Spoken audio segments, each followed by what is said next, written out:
Hello everyone, welcome to our channel. ఈరోజు కదా you are my devil.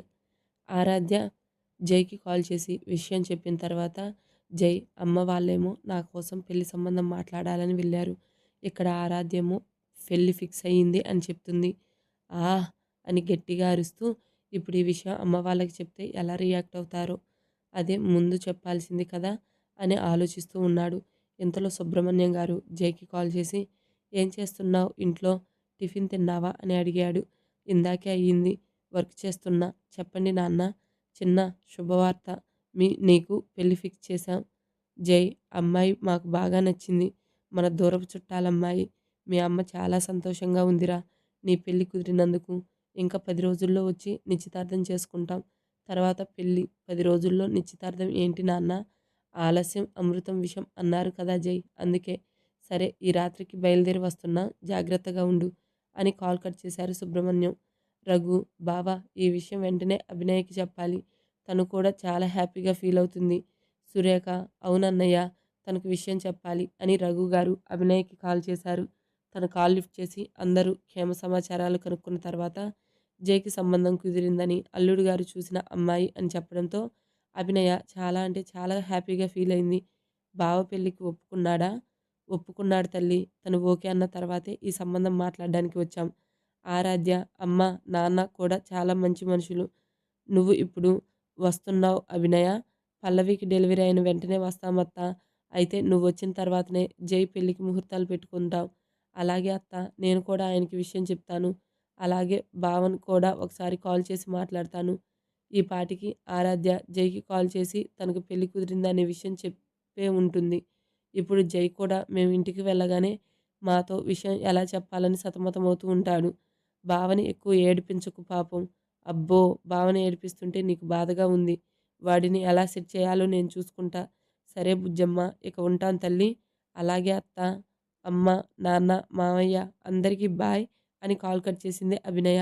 అభినయ వెంటనే విక్రమ్కి phone చేసి విషయం చెప్పింది. తను కూడా ఇప్పుడు నువ్వు హ్యాపీగా ఉన్నావా? జై కూడా తొందరలో పెళ్లి చేసుకుంటున్నాడు. తన గురించి నువ్వు చాలా దిగులు పడుతూ ఉండేదానివి కదా. అవును, నా వల్లే బావ జీవితం అలా అయిందని చాలా బాధగా ఉండేది. ఇప్పుడు చాలా సంతోషంగా ఉంది. ఆరాధ్య తను చూడడానికి కూడా చాలా అందంగా ఉంది. Thank you. నా కోసమే కదా మీరు ఇదంతా చేశారు. నా స్వీటీ కళ్ళల్లో ఆనందం చూడాలంటే ఈ మాత్రం చేయాలి తప్పదు కదా. లేకపోతే అమ్మగారు కనికరించరు. అభినయ సిగ్గుతో సరే, ఇక నేను ఉంటానండి, బాయ్. స్వీటీ, లంచ్ తీసుకుని ఆఫీస్కి రా. అభినయ అలాగే అంటూ పల్లవికి, సుభద్ర గారికి చెప్పి లంచ్ తీసుకుని ఆఫీస్కి వెళ్ళింది. తన క్యాబిన్లోకి వెళ్తే విక్రమ్ అక్కడ లేడు. తన పిఏ వచ్చి, మేడం మీరిక్కడే వెయిట్ చేయండి, సార్ మీటింగ్లో ఉన్నారు, ఇంకో 5 మినిట్స్లో వస్తారు అని చెప్పింది. అభినయ కూర్చొని ఏదో ఆలోచిస్తూ ఉంది. ఒక హాఫ్ అన్ అవర్ తర్వాత విక్రమ్ వచ్చి తన పక్కన కూర్చున్నాడు. తనని తన మీదకి లాక్కొని, ఏంటి స్వీటీ, ఏం ఆలోచిస్తున్నావు? ఏం లేదు అంది దిగులుగా. విక్రమ్ అభినయ ఫేస్ చూసి, ఏమైంది స్వీటీ, ఇప్పటి వరకు సంతోషంగానే మాట్లాడావుగా ఫోన్లో. అభినయ విక్రమ్ని హత్తుకొని ఏడుస్తూ ఉంటే, ఎంత సడన్గా ఏడుస్తూ ఉన్న అభినయను, ఏమైంది, ఎందుకు అలా ఏడుస్తున్నావు? నాకు కూడా పిల్లలు కావాలండి. దానికోసం ఏడుస్తున్నావా? ఇప్పుడు మనకు పిల్లలు పెట్టకుండా ఉంటారని ఎవరైనా చెప్పారా నీతో?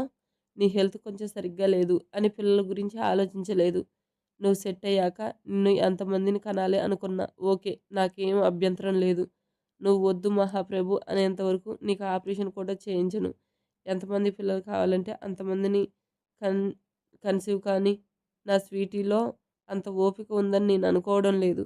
అభినయ, నాకు అంతమంది వద్దు. కేవలం 2 చాలు. ఒక పాప, ఒక బాబు. అంతేనా?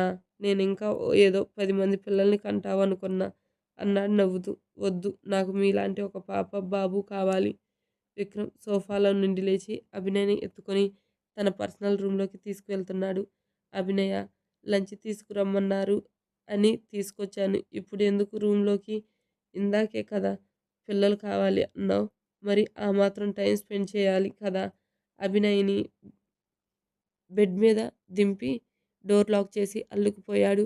ఒక 1 అవర్ తర్వాత అభినయ ఫ్రెష్ అయ్యి వచ్చి, నాకు ఆకలిగా ఉంది పదండి. విక్రమ్ కూడా ఫ్రెష్ అయ్యి వచ్చి, ఇంక నువ్వు కన్సీవ్ అయ్యేంత వరకు నువ్వు వద్దన్నా నేను వదిలే ప్రసక్తే లేదు స్వీటీ అన్నాడు. విక్రమ్ లంచ్ చేసి పల్లవి డెలివరీ తర్వాత మనం ఇండియాకి వెళ్తాం కదా! ఆ! అవును. ఇంకొన్ని రోజుల్లో అమ్మ వాళ్ళందరూ ఇక్కడికి వస్తున్నారు. పల్లవికి శ్రీమంతం చేయడానికి. డెలివరీ తర్వాత అందరం కలిసి ఇండియా వెళ్తాం. అప్పుడే బావ పెళ్ళికి ముహూర్తాలు పెట్టుకుంటామని ఇందాక అత్తయ్య చెప్పారు. బావ పెళ్ళిలో అన్నీ దగ్గరుండి నేనే చూసుకోవాలి. అందుకే అడుగుతున్నా. ఓకే. నీ ఇష్టం. కానీ నైట్ మాత్రం ఇంటికి వచ్చేయాలి అన్నాడు. అలాగే ఇక నేను ఇంటికి వెళ్తాను అని అభినయ బాక్సెస్ తీసుకొని ఇంటికి వెళ్ళిపోయింది. రుద్ర శివాన్షిని పెళ్లి చేసుకొని హనీమూన్‌కి వెళ్ళాడు. తను మెచ్చిన అమ్మాయి తన సతి కావడంతో రుద్రకి చాలా అంటే చాలా హ్యాపీగా ఉంది. శివకి మాత్రమే తన జీవితం ఎటు పోతుందో అర్థం కావడం లేదు. రొన్ ఫ్రెండ్ పెళ్ళికి వచ్చిన తనకి తన జీవితం ఇలా టర్న్ అవుతుందని అసలు కల్లో కూడా ఊహించలేదు. ఒక్క రోజులో తన జీవితం తన చేయి జారిపోయింది. ఎన్నో కలలు కనింది. తనకి వచ్చే భర్త అలా ఉండాలి, ఇలా ఉండాలి. కానీ ఒక రాక్షసుడు తన లైఫ్‌లోకి వస్తాడని మాత్రం ఊహించలేదు. బెడ్ మీద పడుకొని శూన్యంలోకి చూస్తూ ఆలోచిస్తున్న శివ దగ్గరికి వచ్చిన రుద్ర, "ఏంటి బేబీ ఏం ఆలోచిస్తున్నావు? నా గురించే కదా! నాలాంటి వాడు నీ జీవితంలోకి ఎలా వచ్చాడో అని ఆలోచిస్తున్నావు కదా!" శివ రుద్ర వైపు తిరిగి, "అవును నేను అలానే ఆలోచిస్తున్నా. నా జీవితంలోకి రాక్షసుడు లాంటి మీరు ఎలా వచ్చారు అని ఆలోచిస్తున్నా" అంటుంది కోపంగా.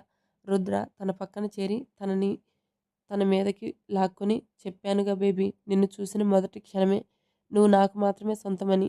అందుకే నీకు ఇష్టమున్నా లేకున్నా నిన్ను పెళ్లి చేసుకున్నా. అదే ఎందుకు సార్? ఎందుకు మీరు చూస్ చేసుకున్నారు?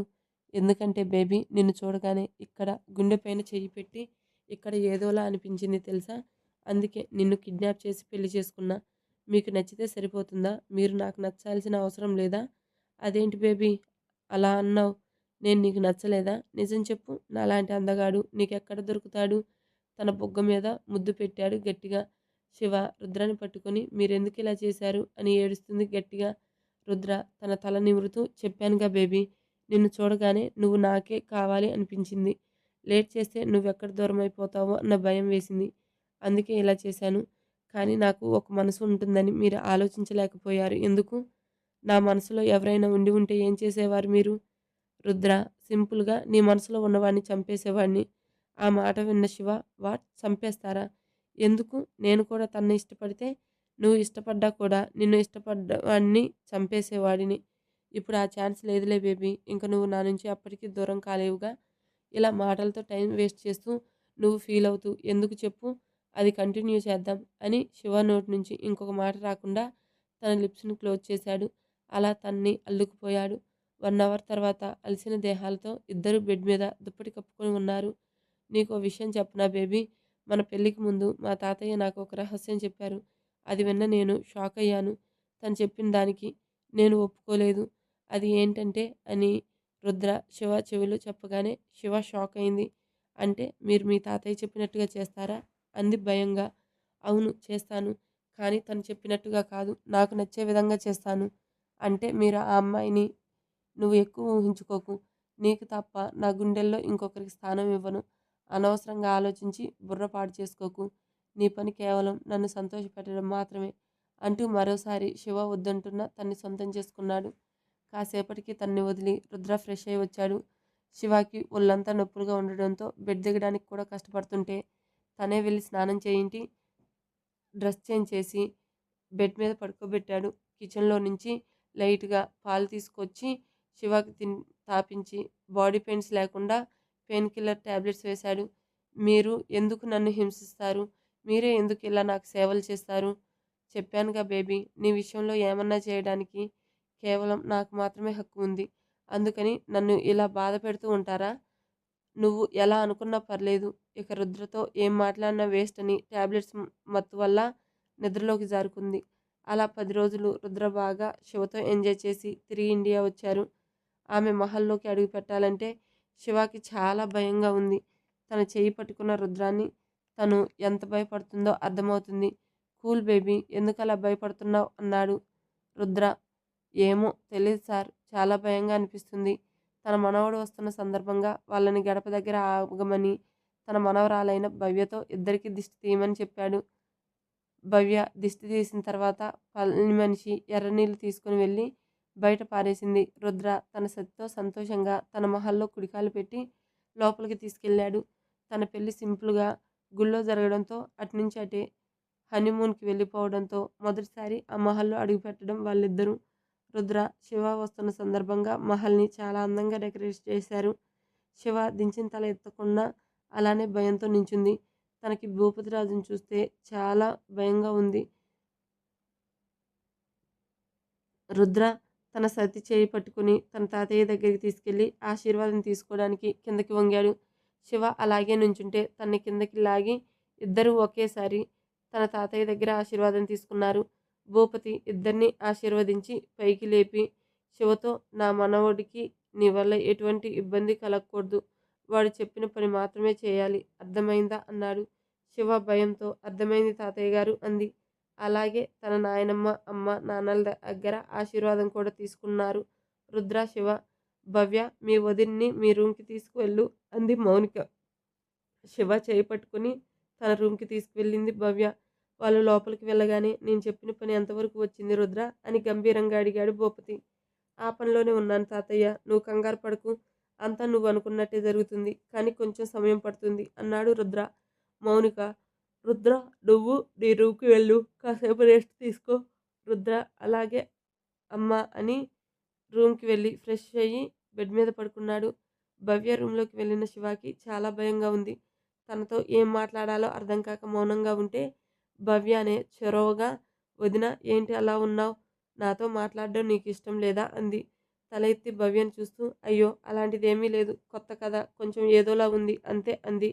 అయితే ఈ రోజు నుంచి మనమిద్దరం ఫ్రెండ్స్ అని చెప్పి చేయి చాచింది.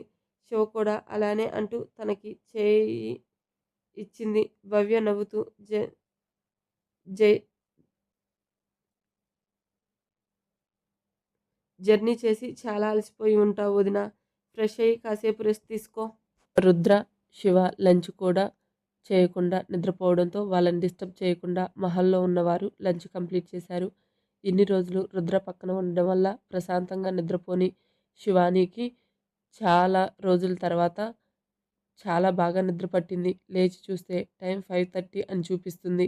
అయ్యో! ఇంతసేపు ఎలా పడుకున్నా అని టెన్షన్‌గా లేచి ఫ్రెష్ అయ్యి ఇప్పుడు బయటికి వెళ్తే ఏమన్నా అనుకుంటారేమో అన్న భయంతో అలా రూమ్‌లోనే ఉండిపోయింది. కాసేపటికి భవ్య వచ్చి బెడ్ మీద కూర్చొని ఏదో దీర్ఘంగా ఆలోచిస్తున్న శివ దగ్గరికి వెళ్ళి, వదినా మీరు నిద్ర లేచారా? ఎంతసేపయింది మీరు నిద్ర లేచి? అయినా ఇక్కడ ఏం చేస్తున్నారు? పదండి కిందకి వెళ్దాం. అందరూ మీకోసం వెయిట్ చేస్తున్నారు. శివ భయంగానే భవ్య వెనక వెళ్ళింది. అక్కడ హాల్‌లో భూపతి గారు, తన భార్య, తన అత్త, మావయ్య అందరూ ఉన్నారు. వాళ్ళని చూడగానే టెన్షన్ మొదలయ్యింది. మెల్లగా వెళ్ళి వారి ముందుకు వెళ్ళింది. మౌనిత, భవ్య నిద్ బాగా నిద్ర పట్టిందా శివ నీకు? ఈ మహల్‌లో తను బాగానే నిద్ర పట్టిందండీ. స్వరాజ్యం. అండి ఏంటమ్మాయి? తను మీ అత్తయ్య గారు. అత్తయ్య అని పిలవచ్చు కదా! శివ, క్షమించండి అమ్మమ్మ గారు. అలాగే పిలుస్తాను. ఇంతలో రుద్ర కూడా ఫ్రెష్ అయ్యి కిందకి వచ్చాడు. భూపతి రుద్రతో, రుద్ర రేపు ఇంట్లో వ్రతం ఉంది. నువ్వు ఎక్కడికి వెళ్ళడానికి వీల్లేదు. ఇప్పుడు అవన్నీ ఎందుకు తాతయ్య?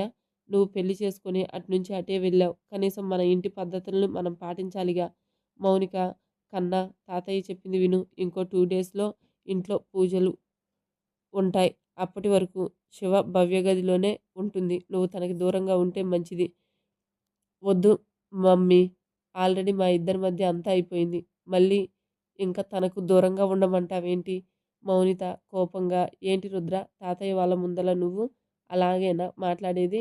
రుద్ర, సారీ తాతయ్య. ఓకే మమ్మీ నువ్వు చెప్పినట్టే చేస్తా. మౌనిత శివతో, ఈరోజు నీకు ఇంట్లో మొదటి రోజు కాబట్టి ఈరోజు నైట్ డిన్నర్ అంతా నువ్వే ప్రిపేర్ చేయాలి. ఇది మన ఆచారం. తను అలాగే అత్తయ్య అంది. సరే ముందుగా అందరి కోసం మంచి టీ పెట్టుకొని తీసుకురా. తను కిచెన్‌లోకి వెళ్ళగానే, ఏంటి నువ్వు తనతో ఇలాంటి పనులు చేపిస్తున్నావు? ఇలాంటి పనులు అంటే ఏంటి రుద్ర? ఇది మన ఇంటి ఆచారం. కావాలి అంటే అమ్మమ్మని అడుగు. మౌనిత, నువ్వు ఆగు కన్నయ్య. అమ్మ చెప్పింది నిజమే. చూద్దాం తన చేతి వంట ఎలా ఉంటుందో. తన అమ్మమ్మ పక్కన చేరిన రుద్ర, ఇప్పుడు తన వంట బాగోకపోతే ఏం చేస్తావు? నేనే స్వయంగా పక్కనుండి నా మనవరాలికి, నా మనవడికి ఏమిష్టమో చెప్పి అన్ని వంటలు నేర్పిస్తాను. రుద్ర తన అమ్మమ్మ బుగ్గ మీద ముద్దు పెట్టి, అది మా అమ్మమ్మ అంటే అమ్మ చూసావా? హా! చూస్తూనే ఉన్నా మీ ఇద్దరిని.